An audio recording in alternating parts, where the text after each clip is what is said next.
दशमी, एकादशी और द्वादशी। एकादशी का व्रत, दशमी की रात्रि को जो आप भोजन करें वो सात्विक करें। एकादशी के दिन भोजन ना करें, अन्न का भाग ग्रहण ना करें, अन्न का भाग ग्रहण ना करें।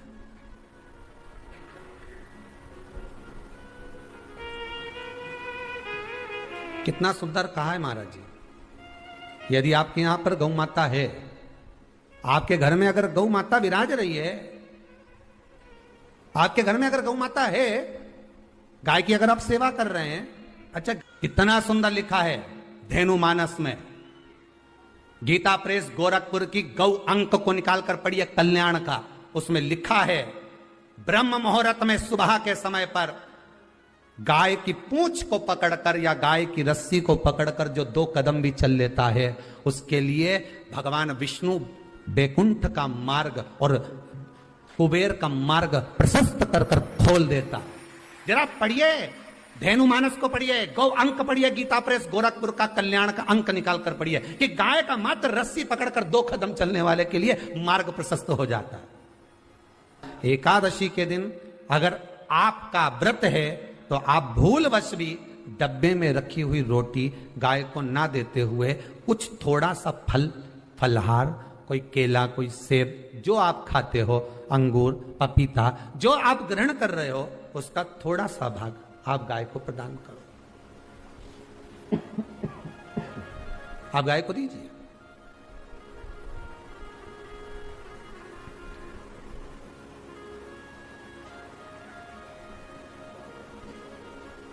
थोड़ा सा भाग आप गौ माता को प्रदान करो, थोड़ा सा।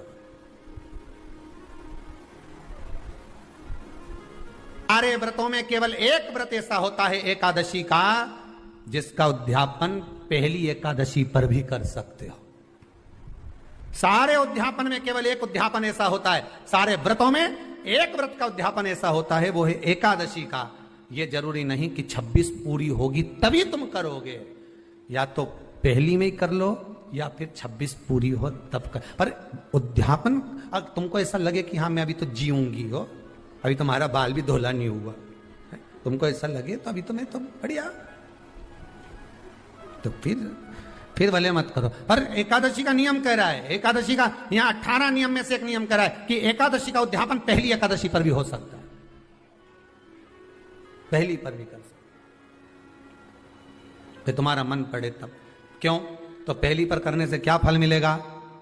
तो एकादशी की नियमावली कहती है, अगर मान लो आपने पहली एकादशी पर भी उद्यापन कर लिया, इसके बाद में जितनी एकादशी करोगे वो सारी तुम्हारे खाते में जुड़ती जाएगी। मतलब बैंक में खाता खोल लो, ठीक है, खाता खोल लिया, अब जितना कमाता जाओगा उसमें डालते जाओ, जितनी कमाई करके लाओगे उसमें जमा करते जाओ। एकादशी एक बार उद्यापन पहले में भी हो गया तो बाकी का पुण्य तुम्हारे खाते में आ जाएगा, उसका पुण्य। एकादशी का उद्यापन बड़े महीने में माघ शुक्ल एकादशी के दिन, माघ का महीना हो, शुक्ल पक्ष की, जम के बोलिए, एकादशी हो, प्रयास करना कि आप उद्यापन करें, भले 5, 10, 11, 12 जितनी एकादशी हो जाए, 26 हो जाए तो ज्यादा अच्छी है, नहीं तो आप करें तो माघ महीने की शुक्ल पक्ष की एकादशी के दिन आप उद्यापन करें, प्रयासरत करें, प्रयासरत। बड़े महीने के अंतर्गत जो उद्यापन, हाँ चतुर्मास के अंतर्गत उद्यापन नहीं होता एकादशी का, बहुत ध्यान दीजिए हमारा। ये जो सावन भादो कुंवर कार्तिक जो 4 महीना होते हैं भगवान के शयन करने के, इसके अंतर्गत एकादशी का उद्यापन नहीं होता, और इसके अंतर्गत उद्यापन करना भी नहीं चाहिए एकादशी हमारा। एकादशी का उद्यापन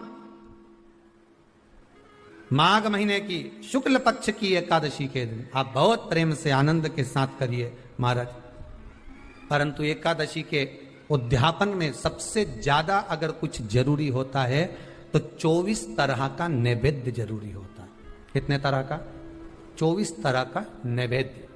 अब आप कहोगे गुरुजी उद्यापन हम कर रहे हैं एकादशी का, तो उसमें तो फलहार का हमें नैवेद्य बनाना चाहिए। तो फिर ये पुराण के अंतर्गत स्कंद पुराण में ये चीज लिखी है कि एकादशी का जब उद्यापन करते हैं तो 24 तरह का नैवेद्य बनाकर सिद्ध करते हैं। 24 तरह का नैवेद्य जान रख लेना, का हलवा बना लो, खीर बना लो, पूड़ी बना लो, सब्जी बना लो, पकौड़ा बना लो, भजिया बना लो, ऐसे 24 तरह का नैवेद्य अलग अलग चाहिए। पर लोग क्या करते हैं, खोपरा पाक बनवा लेते हैं 1-2 किलो और 24 जगह रख देते हैं। स्वीकृत नहीं है। 24 तरह का नैवेद्य रखा जाता है। महाराज एकादशी के दिन भगवान का पूजन का पूरी तैयारी कर कर मंडल आदि बनवाकर विद्वान ब्राह्मण को बुलाकर, कर्मकांडी ब्राह्मण को बुलाकर जो भगवत सेवा में एकादशी का उद्यापन कराए, उन ब्राह्मण के चरणों को नमन कर कर, प्रणाम कर कर एकादशी का पूजन करवाइए और उस मंडल की पूजन कराकर हवन द्वादशी को कराइए। एकादशी को हवन नहीं। एकादशी के उद्यापन का जो हवन होता है वो द्वादशी को। एकादशी का उद्यापन द्वादशी को बड़े प्रेम से आप खूब आनंद से हवन पूजन कराओ। पूजन कराने के बाद, हवन कराने के बाद 26 जोड़े ब्राह्मणी के बुलाकर भोजन कराकर उनको भाव से जो आप समर्पित कर सकते हो, जितनी आपकी सामर्थ्यता हो, उस सामर्थ्यता के अनुसार आप दान धर्म पुण्य करो, आप उन्हें प्रदान करो। और बन सके तो एकादशी की रात्रि को भी जागरण करें और द्वादशी के दिन जिस दिन हवन करें उसकी भी रात्रि को कुछ जागरण करें। जागरण का मतलब पहले भी कथा में कहा, प्रदोष की कथा में वर्णन किया था। हम ये नहीं कहते कि तुम पूरी रात जगो। हमारा तो निवेदन है 15 मिनट का करो, आधे घंटे का करो, 20 मिनट का करो, पर रात्रि के समय थोड़ी देर अगर एकादशी का उद्यापन कर रहे हो तो जागरण थोड़ी सी देर अवश्य करें। नहीं कर सकते अकेले बैठकर राम नाम जप लें, भजन कर ले, पर करो। कि नारी के मुख से अगर एक बार निकल जाए कि मेरी जिंदगी तुमसे विवाह कर कर बेकार हो गई, उस समय नारी का साथित्व समाप्त हो जाता है। इसलिए माताओं आपसे निवेदन है, जिंदगी में सारी लड़ाई लड़ना, सब कुछ बोलना, पर अपने पति से यह मत कहना कि तुमसे विवाह कर कर मेरी जिंदगी बेकार हो गई, क्योंकि विवाह तुमने किया है पर भाग्य उसने लिखा है। भाग्य लिखने वाला वो है। और आपसे फिर निवेदन करूंगा, राम मंदिर जाओ, कृष्ण मंदिर जाओ, शिव मंदिर जाओ, भवानी के मंदिर जाओ, तुम्हारे 33 कोटि देवताओं के मंदिर चले जाओ, गणेश जी के मंदिर जाओ, तुम्हारी मर्जी पड़े उस देवता के मंदिर जाना, कोई तुम्हारा भाग्य नहीं बदल सकता। जो तुम्हारी किस्मत में लिखा है वो तुमको भोगना पड़ेगा। तो बदलेगा कौन? तो उसका भी प्रमाण हमारे यहां शिव महापुराण कहती है। एक पारो नाम की विधवा स्त्री थी।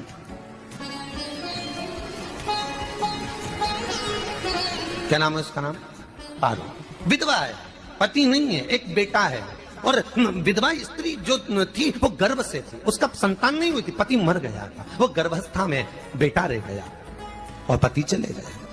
पारो बड़ी दुखी थी, भगवान का भजन करती बहुत, घर में कुछ भी नहीं था, जो व्यापारी जो धन था उसके पति का वो सब लोग खा गए। जब जैसे व्यक्ति जब तक जीवित है तब तक संसार उसका है, जैसे ही वो गया उसका सारा धन भी उसके साथ चला गया, व्यापार धन। रो पारो आंखों से अश्रु बहता है, नैनों से जल बहता है, नैनों से बिंदु बहता है। और पारो की आंखों से जब आंसू बह रहा है, अश्रु निकल रहा है, जल बह रहा है। बेटे को जन्म दिया, उसने सोचा अपनी जिंदगी तो बेकार हो गई, पर बेटा जन्म लिया तो इसका नाम अच्छा रख दूं तो हो सकता है भाग्य आगे अच्छा हो। तो उसने उसका नाम भाग्य सिंह रख दिया। क्या नाम रखा? भाग्य सिंह। भाग्य अच्छा रहेगा इसका, तो हो सकता है कुछ अच्छा कर ले। पर बेटे की भी किस्मत इतनी प्रबल नहीं थी। माँ जगह जगह बर्तन मांझ कर, काम कर कर बच्चे का पालन कर ली। बच्चा थोड़ा बड़ा हुआ, माँ मेरे सारे मित्र सेठ हैं, अब मेरा ही किस्मत, मेरा ही भाग्य ऐसा क्यों है? मेरी ही किस्मत ऐसी क्यों है ऐसा?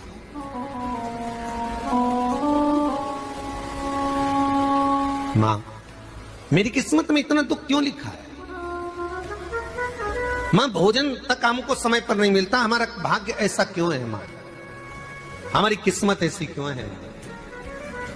मां कहती है बेटा जो ललाट पर लिखा उसे कौन टाल सका। मां बच्चों को समझाती है, मां बच्चों को कहती है, धीरे धीरे समय निकलता है।